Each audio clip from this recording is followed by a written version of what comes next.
I just want to make a quick video um, about this platform, about YouTube.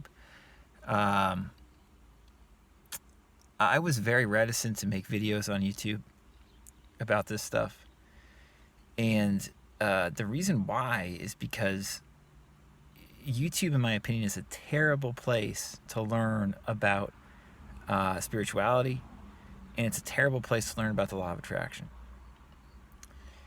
I think it's a good place to get motivated and see motivational videos about that stuff. But if you're relying on motivational videos um, to learn about the law of attraction, I think it's just not the best way to do it. And of course, that's my opinion. Some people learn better from watching videos, right?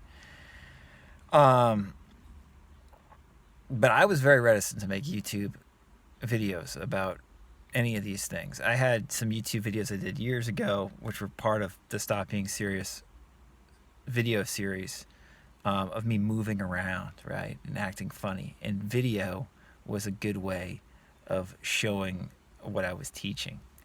But I've always, up until, a few months ago, basically, or the beginning of this year, shied away from making videos when it comes to law of attraction stuff, because I just think it's really like superficial. And what I'm saying is I think that the videos I'm making are pretty freaking superficial compared to my books, including my audiobooks, and the podcast episodes.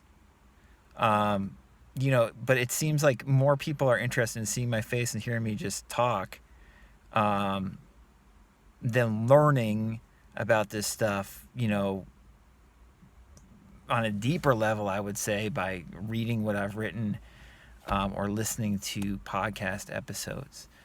That might sound really judgmental, and I know everybody's different. That goes without saying.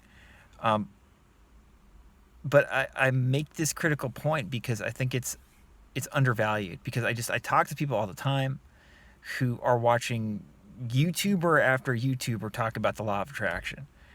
And that's just a fucking dumb way to go about learning about these principles and applying them. It's okay to get motivated by watching a YouTuber, and a few of them have good information. Emphasis on a few of them have good, unique advice. Most of them do not. They're just regurgitating stuff you can read about and be effective more profoundly if you read it, or stuff that you can listen to in a recording and be more effective if you hear it directly, than watching some goofball like myself talk about it on YouTube. Boop, boop, boop, boop, boop, boop, boop, boop, boop. And listen, YouTube's good for a ton of stuff, right? I'm just saying that, I've said it before, I'll say it again. If you want a hack besides reading, right? Because I know people seem to hate to read. For me, if I want to learn about something, I learn about it most effectively by reading, okay? And if I didn't like to read, I would maybe probably listen to like an audiobook version of what I'm trying to learn about. But if you don't want to do that, the reason I created the podcast intentionally instead of making YouTube videos, which I'm now doing as well, because everybody loves YouTube videos and it brings in a lot more people to find out about what I'm talking about. And since very few law of attraction people are talking about what I'm talking about, I'm making videos as well, and they're easy to do because you can just bullshit for a couple minutes and people yap it up.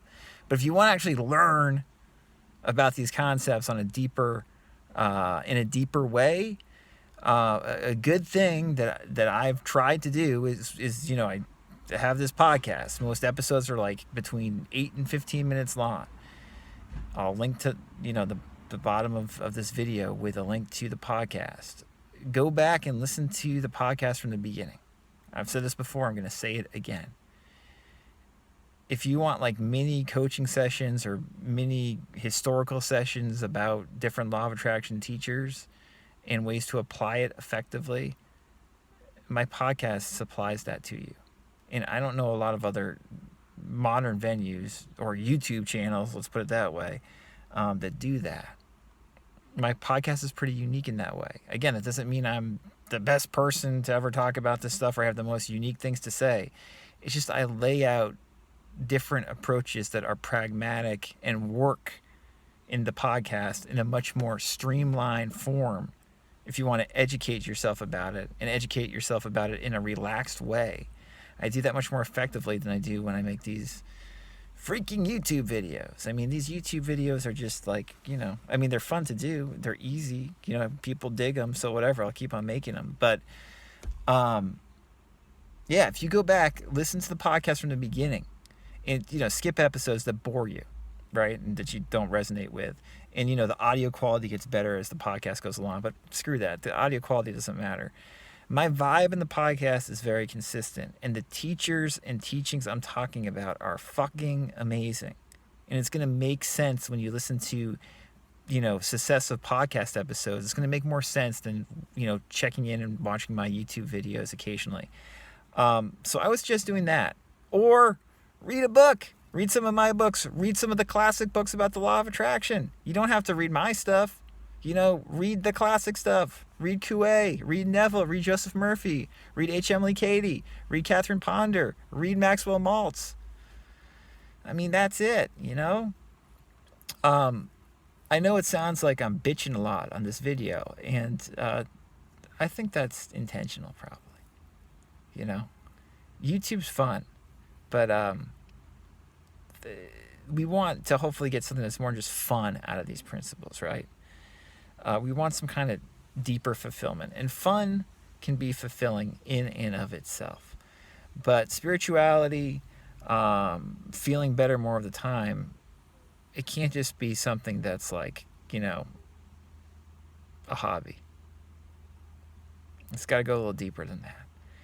And surfing the web, watching YouTube video after YouTube video is fun, and, can be a good hobby. You learn something, but you learn a lot more if you read the original stuff or dive deep into it via, a podcast like my podcast. Yeah, I hope that made some sense. Again, I ramble. I don't make as much sense in these videos as I do in my podcast. But yeah, salutations and enjoy your day.